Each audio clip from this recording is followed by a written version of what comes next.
ঈদে কি বাড়ি আসবি না? ঈদে বাড়ি আসবো কিনা বলতে পারছি না বাবা। তোমার অ্যাকাউন্টে টাকা পাঠিয়ে দিয়েছি। বাবা, আমার প্রমোশন হয়েছে, স্যালারিও বেড়েছে, পুরো 1 লাখ। আলহামদুলিল্লাহ।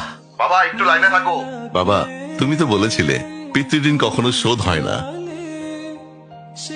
তুমি 26 বছরে আমার পিছনে যত টাকা খরচ করেছো, তুমি কি জানো আগামী 5 বছরে সেই টাকা তোমায় ফিরিয়ে দিতে পারবো? আমার এখন স্যালারি মাসে 1 লক্ষ টাকা বাবা। ও, এই কথা। তাহলে শোন, তোকে একটা গল্প বলি। বলো বাবা। তোর বয়স যখন 4, তখন আমার বেতন 3000 টাকা। 1200 টাকা ঘর ভাড়া দিয়ে 1800 টাকায় চলে সংসার। আমি আমার সাধ্যমতো সারা জীবন চেষ্টা করেছি তোর মাকে সুখী করতে, প্রতি ঈদে কোরবানি দিতে। তোকে যেবার প্রথম স্কুলে ভর্তি করালাম, সেবারই প্রথম আমরা আমাদের কোরবানি দিতে পারিনি। সে বছর তোর মাকেও কোনো উপহার দিতে পারিনি।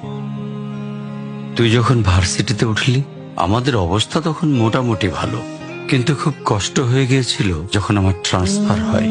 রোজ রোজ বাসে চড়ে, পায়ে হেঁটে, ঘামে ভিজে খুব দুর্বিষহ লাগছিল। একদিন শোরুম থেকে একটা বাইক দেখে আসলাম। সে রাতে আমি স্বপ্নেও দেখেছিলাম আমি বাইকে চড়ে অফিসে যাচ্ছি। পরের দিন তুই বায়না ধরলি, জার্নি করতে তোর কষ্ট হয়। তোর কষ্টে আমারও কষ্ট হয় বাবা।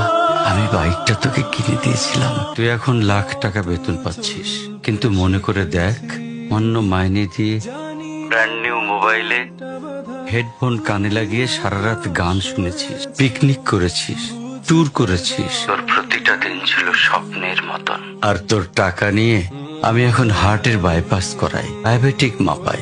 জানিস বাবা, ওর মাছ খাওয়া নিষেধ, মাংস খাওয়া নিষেধ। কি করে এত টাকা খরচ করি বল? তোর টাকা নিয়ে তাই আমি কল্পনার হাট বসাই। আমি বাইক চালিয়ে সারা শহর ঘুরে বেড়াই, বন্ধুদের নিয়ে সিনেমা দেখতে যাই। তোর মার হাত ধরে চাঁদনি পশরের সেন্ট মার্টিনের বালুচরে হেঁটে বেড়াই। চুপ করো বাবা প্লিজ। আমি তোমার কাছে চলে আসবো, তোমার টাকা না, আমি তোমার ভালোবাসা তোমায় ফিরিয়ে দিব বাবা। বোকা ছেলে, বাবাদের ভালোবাসা কখনো ফিরিয়ে দেয়া যায় না। ছোট্ট শিশুর মলমূত্র মোছা যায়, আর বুড়োদের ঘরেও ঢোকা যায় না।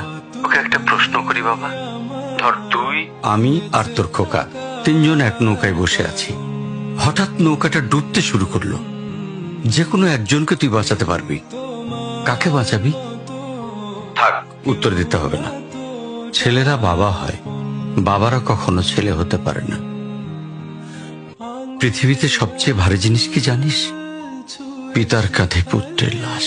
আমি শুধু জায়নামাজে বসে একটা জিনিস চাই, আমার কবরের ঘরটায় যেন আমি আমার ছেলের কাঁধে চড়ে যাই। তাহলেই তুই একটা ঋণ শোধ করতে পারবি, তোকে কোলে নেওয়ার ঋণ। বাবাদের ঋণ কোনোদিন শোধ করা যায় না।